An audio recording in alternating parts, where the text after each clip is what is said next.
Assalamualaikum warahmatullahi wabarakatuh. Di sini kami akan mempresentasikan hasil diskusi dari kelompok kami untuk memenuhi tugas mata kuliah Ilmu Islam Terapan dengan PowerPoint yang berjudul Agama dan Keberagamaan dalam Al-Quran dan Hadis dengan anggota Rizky Adam Ihwani, nomor induk mahasiswa 21502101009. Kedua, Muhammad Akmal Arifin dengan nomor induk mahasiswa 21502101010. Ketiga, Titi Sa'adah Fatimah dengan nomor induk mahasiswa 21502101111. Agama. Definisi agama. Secara etimologi, agama berasal dari bahasa Sanskrit, yaitu a yang artinya tidak dan gam pergi. Jadi, agama artinya tidak pergi, tetap di tempat, diwarisi secara turun-menurun. Hal ini menunjukkan pada salah satu sifat agama, yaitu diwarisi secara turun-menurun dari satu generasi ke generasi yang lain. Kemudian, agama dalam bahasa Arab disebut din, yang mengandung arti menguasai, menundukkan, patuh, hutang, balasan, kebiasaan. Agama memang membawa peraturan-peraturan yang merupakan hukum yang harus dipatuhi oleh orang yang menganut ajaran tersebut. Din dalam bahasa Smith juga berarti undang-undang atau hukum. Agama dalam pengertiannya yang paling umum diartikan sebagai sistem orientasi dan objek pengertian. Dalam pengertian ini, semua orang adalah makhluk religius, karena tak seorang pun dapat hidup tanpa suatu sistem yang mengaturnya. Kebudayaan yang berkembang di tengah manusia adalah produk dari tingkah laku keberagamaan manusia. Dari pengertian di atas, sebuah agama biasanya mencakup 3 persoalan pokok, yaitu keyakinan. Keyakinan akan adanya sesuatu kekuatan supranatural yang diyakini mengatur dan mencipta alam. Kedua, peribadatan, yaitu tingkah laku manusia dalam berhubungan dengan kekuatan supranatural tersebut sebagai konsekuensi atau pengakuan atas ketundukannya. Tiga, sistem nilai, hukum atau norma yang mengatur hubungan manusia dengan manusia lainnya atau alam semesta yang dikaitkan dengan keyakinan tersebut. Selanjutnya, kedudukan agama Islam. Penamaan Islam sebagai sebuah din berbeda dengan agama lainnya. Biasanya, agama lain sebelum Islam diambil dari nama pembawanya atau kepada suku atau tempat kelahiran agama tersebut. Agama Buddha dinisbahkan kepada Siddhartha Gautama. Zoroaster dinisbahkan kepada Zarathustra. Konghucu kepada Konghuce. Yahudi dinisbahkan kepada kaum yang menganut ajaran Nabi Musa, yaitu Yuda. Agama Hindu dinisbahkan kepada tempat berkembangnya agama tersebut, yaitu Hindustan. Agama Kristen dinisbahkan kepada pengajarnya, yakni Yesus Kristus.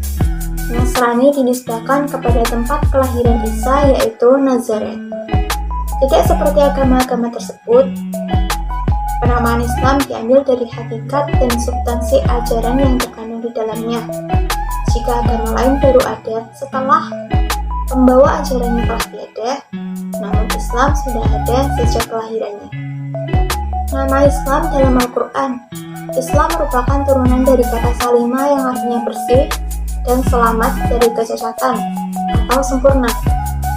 Islam juga dapat diambil dari kata aslimu yang berarti perdamaian dan keamanan. Dari kata ini juga dibentuk kata selama yang berarti menyerah, tunduk, patuh, dan taat. Dari pengertian kata di atas dapat disimpulkan bahwa Islam mengandung arti berserah diri, tunduk, patuh, dan taat sepenuhnya kepada Allah SWT. Ketundukan dan kepatuhan kepada Allah melahirkan keselamatan dan kesejahteraan diri serta kedamaian bagi sesama manusia dan lingkungannya. Berdasarkan Islam secara etimologi dan ungkapan Allah dalam Al-Quran, Islam merupakan agama yang dibawa oleh semua para rasul dan disempurnakan oleh Nabi terakhir, yaitu dalam risalah Nabi Muhammad. Hal ini dapat kita lihat dari beberapa ayat Al-Quran yang menjelaskan bahwa Rasul sebelum Nabi Muhammad musyrik. Contohnya dalam Quran surat Al-Imran ayat 67. Bismillahirrahmanirrahim. Ma kana Ibrahim Yahudiyyan wala Nasraniyyan walakin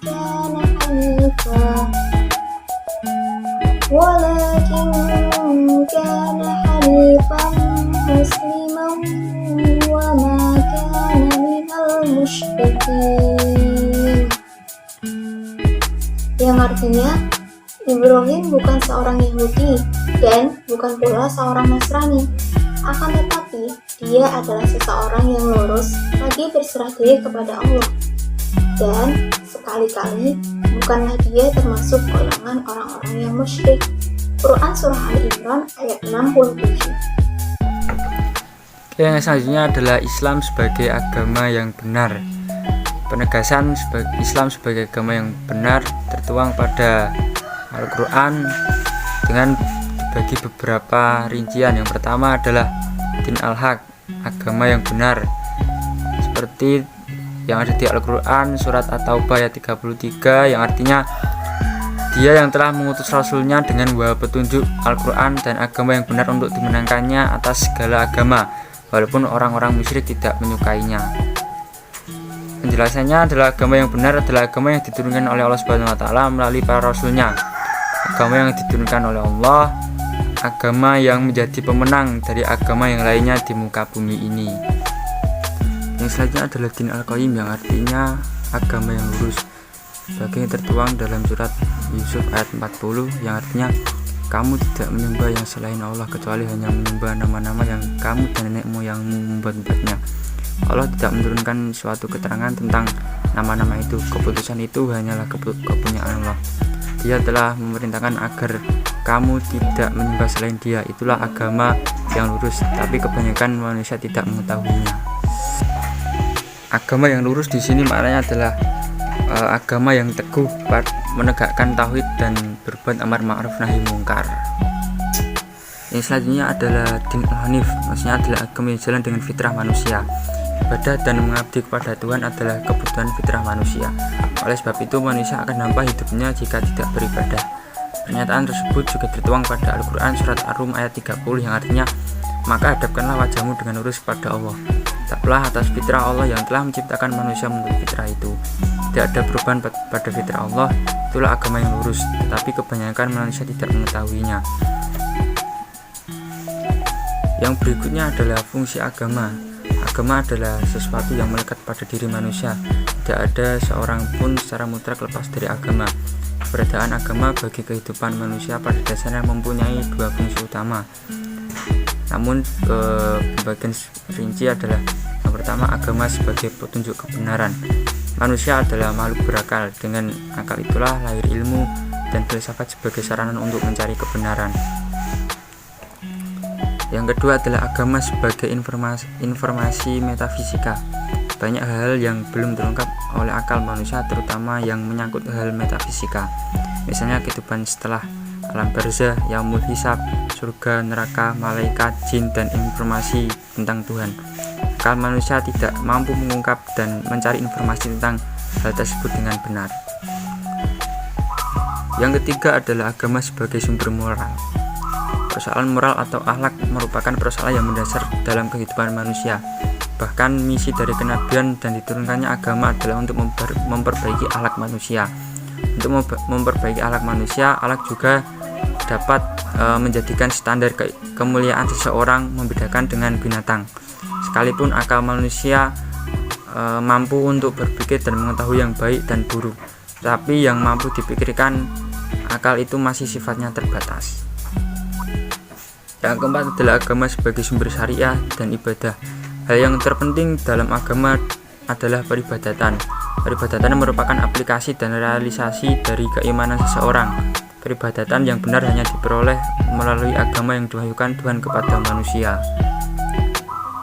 Yang kelima adalah agama sebagai sumber ilmu dan fungsi konfirmasi. Wahyu yang diturunkan Allah Subhanahu wa taala dalam agama merupakan sumber ilmu yang dengannya manusia dapat mengembangkan kemampuan berpikirnya tentang realitas alam semesta. ketika manusia mampu untuk menemukan sebuah teori ilmu dan mengembangkan pengetahuannya, perlu ada pengkonfirmasian dengan wahyu agar ilmu dan pengetahuan yang diperoleh memperdekatkannya kepada Tuhan. Biasanya adalah jenis-jenis agama. Agama dibagi jadi dua, yakni agama samawi, agama wahyu. Yang kedua adalah agama arti atau agama buatan manusia. Agama wahyu adalah agama yang diterima oleh manusia dari Allah Sang Pencipta melalui malaikat Jibril dan disampaikan dan disebarkan oleh Rasulnya kepada umat manusia. Wahyu-wahyu tersebut dilestarikan melalui kitab suci yang berupa lembaran-lembaran tertulis atau ajaran lisan yang termasuk ke dalam agama wahyu, yaitu Yahudi, Nasrani, dan Islam. Agama bukan wahyu bersandar semata-mata kepada ajaran dari seorang manusia yang dianggap memiliki pengetahuan tentang kehidupan dalam berbagai aspek secara mendalam. Contohnya agama Buddha yang berpangkal pada ajaran Siddhartha Gautama, dan Konfusianisme yang berpangkal pada ajaran Konghucu. Ciri-ciri agama wahyu antara lain, yang pertama, secara pasti ditentukan lahirnya, bukan tumbuh dari manusia, melainkan diturunkan kepada masyarakat. Yang kedua, disampaikan oleh manusia, dipilih Allah Subhanahu wa Ta'ala sebagai utusannya, seperti contoh dari Nabi disampaikan kepada sahabat-sahabat dan pengikutnya. Yang ketiga, memiliki kitab suci yang bersih dari campur tangan manusia, seperti kitab suci Al-Quran. Yang keempat, ajarannya serba tetap walaupun tafsirannya dapat berubah sesuai dengan kecerdasan dan kepekaan manusia. Yang kelima adalah konsep ketuhanan adalah monoteisme mutlak atau tauhid. Ya, di sini saya akan menjelaskan dari hasil kerja kelompok kami, yaitu yang selanjutnya adalah keberagaman dalam Al-Quran dan hadis. Yaitu keberagaman berasal dari kata religi atau bahasa Latinnya religio, yang akarnya adalah religiur yang berarti mengikat. Ya, berbeda dengan Ghazalba yang mengartikan religiusitas sebagai aturan-aturan dan kewajiban yang mengikat. Ya, ini mengatakan bahwa religiusitas lebih mengarah pada kualitas penghayatan dan sikap hidup seseorang berdasarkan nilai-nilai keagamaan yang diyakininya. Hal ini menunjukkan bahwa individu telah menghayati dan menginternalisasikan ajaran agamanya, sehingga berpengaruh dalam segala tindakan dan pandangan hidupnya. Hal ini seperti yang tercantum dalam Al-Quran surat Al-Imran ayat 28 yang berbunyi, Bismillahirrahmanirrahim, Ya ayyuhalladzina amanu dakhulu fis-silmi kafah wala tattabi'u khutuwatis syaiton innahu lakum aduwwun mubin. Yang artinya, hei orang-orang yang beriman, masuklah kamu ke dalam Islam keseluruhan, dan janganlah kamu turut langkah-langkah syaiton. Sesungguhnya syaiton itu musuh yang nyata bagimu. Yaitu setiap muslim, baik muslimah, harus mengikuti seluruh peraturan yang telah diturunkan oleh Allah Subhanahu wa Ta'ala lewat malaikat Jibrilnya, yang disampaikan oleh Nabi Muhammad SAW dan yang diteruskan oleh para sahabat dan tabi'innya. Ya, selanjutnya yaitu dimensi perilaku keberagamaan. Dimensi keberagaman terdiri dari 3, yaitu pengetahuan, penghayatan, dan perbuatan. Ya, selanjutnya dimensi agama menurut Bloch dan Strack. Dimensi keyakinan teologis tertentu. Dimensi praktek agama terdiri dari 2 kelas penting, yaitu ritual mengacu pada seperangkat ritual, ketaatan, dan ritual kebagikan ikan dengan air. Yang ketiga yaitu dimensi pengalaman, yang keempat dimensi pengetahuan, yang kelima yaitu dimensi konsekuensi. Ya, kesimpulannya yaitu dimensi keberagaman sikapnya dapat digambarkan yaitu syariah, akidah, dan akhlak. Syariah itu dimensi praktek agama. Jadi kita yang melakukan perbuatan sehari-hari seperti sholat, seperti ibadah lah, itu masuk dalam syariat. Ya, yang kedua itu akidah, keyakinan. Jadi sebelum kita masuk ke syariat, kita harus mempelajari akidah kita, yaitu Allah Subhanahu wa taala hanya satu, tidak ada duanya. Dan yang ketiga itu akhlak, yaitu perbuatannya, etika kita dalam kehidupan sehari-hari. Ya, cukup sekian dari kelompok kami, kelompok 2. Apabila ada kesalahan kata ataupun tutur kata yang tidak enak, mohon dimaafkan. Ya, kami buka 3 pertanyaan saja. Cukup sekian. Wassalamualaikum warahmatullahi wabarakatuh.